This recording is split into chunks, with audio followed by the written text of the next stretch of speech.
The taste for architecture in my life was never about a beginning or an end. It was always about movement, through places, people, and time.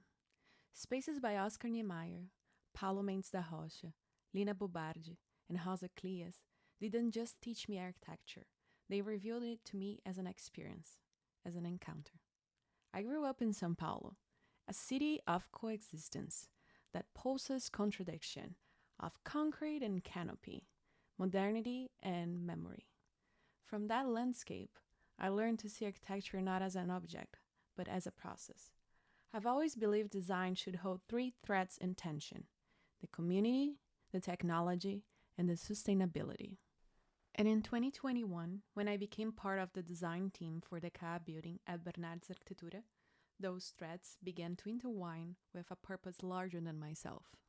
In the CA project, I learned that architecture is a dialogue, not a monologue. I worked closely with a wonderful architectural team and with the developer, helping translate ideas into drawings and drawings into trust. Each line drawn was also a line listened to, adjusted to hold the livid desire of those who would one day inhabit that space.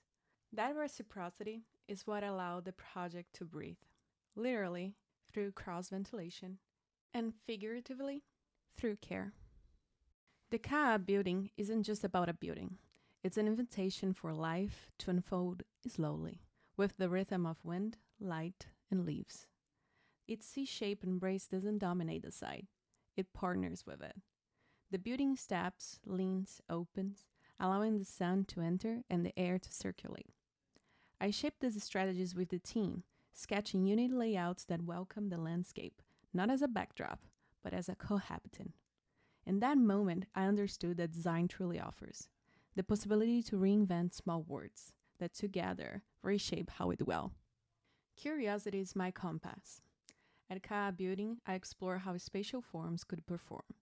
I tested how air could flow and where shadows could dance. It was not about knowing the answers, but about letting questions guide the process.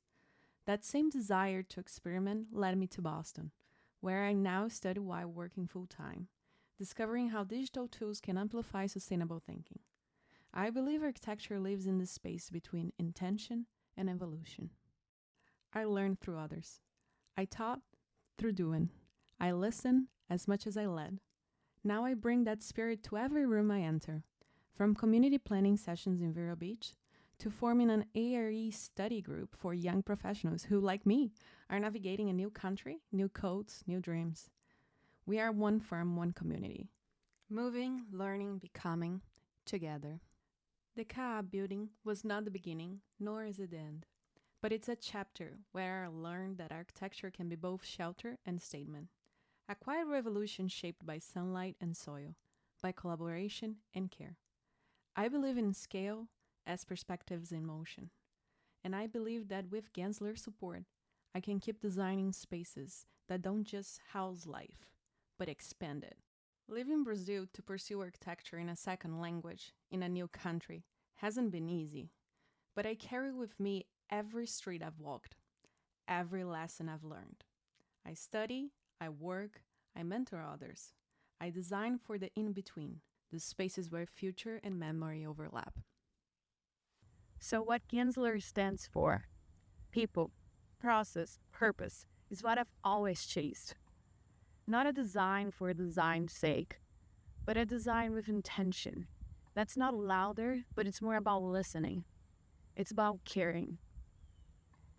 And if I were to intern at Gensler, I would not only bring my technical skills, but I will bring a voice shaped by resilience, empathy, and motion. Because in the end, I just don't want to draw buildings. I want to design and draw small words that when they gather, they could become cities of possibilities. Thank you.